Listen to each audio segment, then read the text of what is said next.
Falou muito da formação dessa massa crítica. E aí eu queria pegar os simbolismos do nosso entorno, né? O Bob Marley já falava que você precisa se emancipar da escravidão mental. Mas a gente também tem uma formação, a nossa formação vai nesse caminho.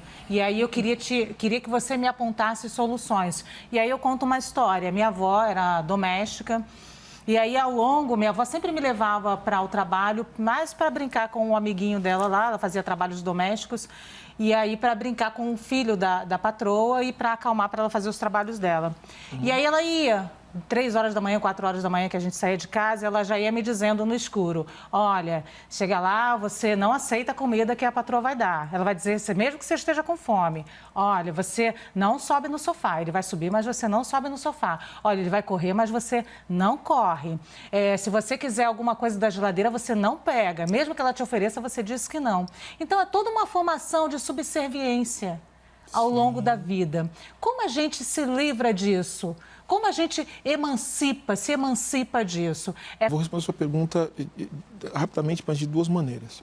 A primeira coisa que a gente tem que saber que a gente não, isso, como eu falei, é uma questão moral. Quando eu falo que é uma questão moral, que é inclusive para que nós não carreguemos a culpa, né, pelo fato, pelo aquilo que o mundo fez com a gente. Isso acontece muito, né? Faz parte do processo de opressão que se abate sobre todas as minorias. Como eu falei, o racismo tem uns mecanismos de funcionar e um deles é fazer com que nós assumamos a culpa pelo aquilo que o mundo fez com a gente. Ou seja, se é um mundo que fica falando o tempo todo que você tem que ser o máximo, que você tem que dar certo, que você tem que ser maravilhoso, tá rico, tá bonito o tempo todo, não sei o quê. E aí tem uma série de constrangimentos estruturais que vão bloqueando essas possibilidades e vão inclusive incutindo desejos.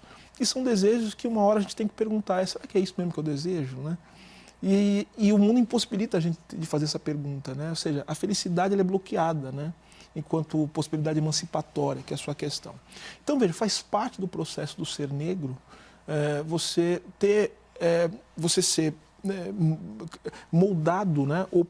Que significa ser bloqueado de uma série de possibilidades e depois você introjetar isso como se fosse algo natural, que você não pudesse fazer. Vou dar um exemplo.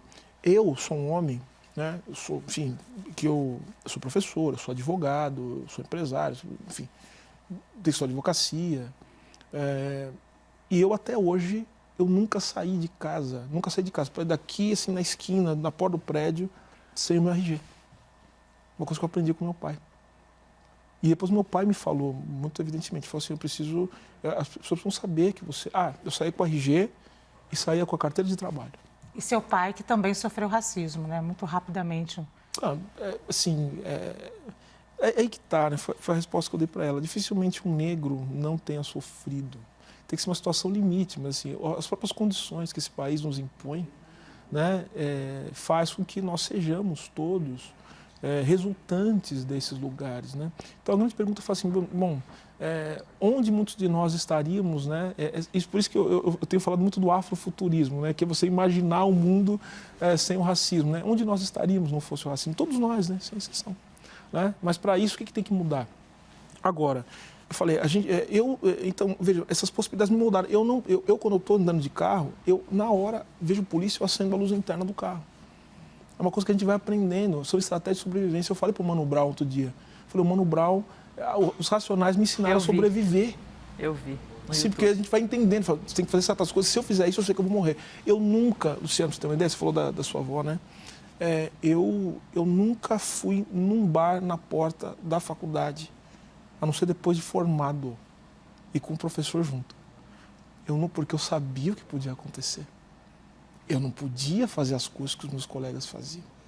Então, acho que é isso. A gente vai se emancipar. Primeiro, não é uma questão moral, é uma questão política. A gente se emancipa quando as condições do mundo mudarem. A gente tem que ter, não culpa, mas responsabilidade de saber que a luta pela mudança das estruturas sociais se faz por meio da luta política, do qual a gente participa.